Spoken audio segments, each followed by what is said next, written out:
I am Pragya and I bring to you excerpts from the year-ender issue titled We Bear Witness. The issue is dedicated to the people of Gaza and what they went through. In Gaza, death is safer than life. By Sharmita Kar from Outlook. Mosab Abu Toha, a poet, recounts his struggle to stay alive in war-torn Gaza. What is home? It is the shade of trees on my way to school before they were uprooted. It is my grandparents' black and white wedding photo before the walls crumbled. It is my uncle's prayer rug where dozens of ants slept on wintry nights before it was looted and put in museum.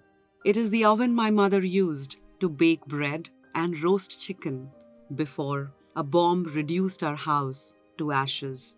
It is the cafe where I watched football matches and played. My child stops me. Can a four-letter word hold all of these? Things you may find hidden in my ear. In Gaza, poetry has become the embodiment of genocide. In a four-story house, the third floor used to be occupied by a poet. His name is Mosab Abu Toha. He had a writer's desk and a wall full of books. He had built Gaza's first English library there. He used to spend hours there reading and writing.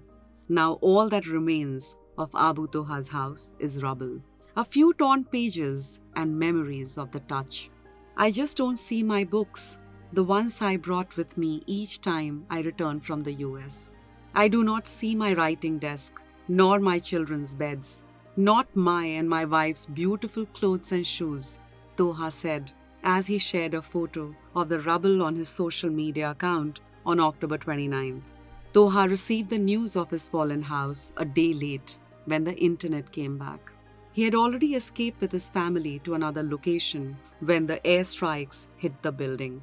In the days leading to it, there was heavy bombardment, tanks shelling all around him.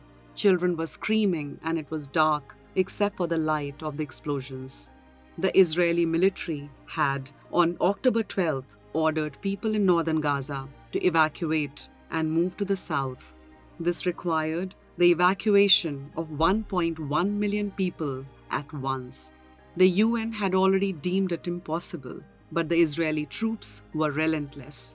Abu Toha, who had already lost a few friends by then, now started witnessing it closer to home. The bombings came too close to his family. The shivers and the nightmares became too frequent. Now that the night has come, we don't know where the bombing is. We see the flash of explosions. We smell the gunpowder and burned concrete. We hear our tears as they shiver in our eyes, he wrote on October 26th. The same day, Toha shared the last email he received from the US Department of State to facilitate their escape from Gaza to the Rafah border and Egypt. I'm so relieved, he said. They still remember that there are American citizens in Gaza, like my youngest son Mustafa, who's 3 years and a half and is living a life of horror with us.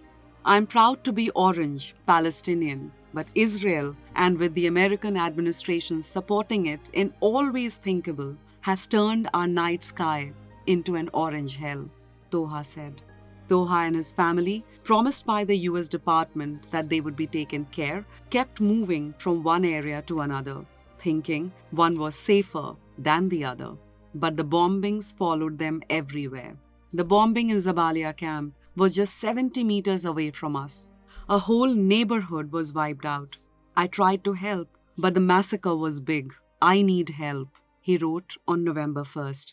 As Toha and his family tried to flee Gaza, he was stopped by Israeli forces at a checkpoint. He was taken away from his wife and kids and wrongly accused of being a Hamas activist. He spoke to media persons and described on his social media posts how he was stripped naked and beaten in detention. In Gaza, he wrote, "Death is safer than life." For this and more, read the year-ender issue of Outlook.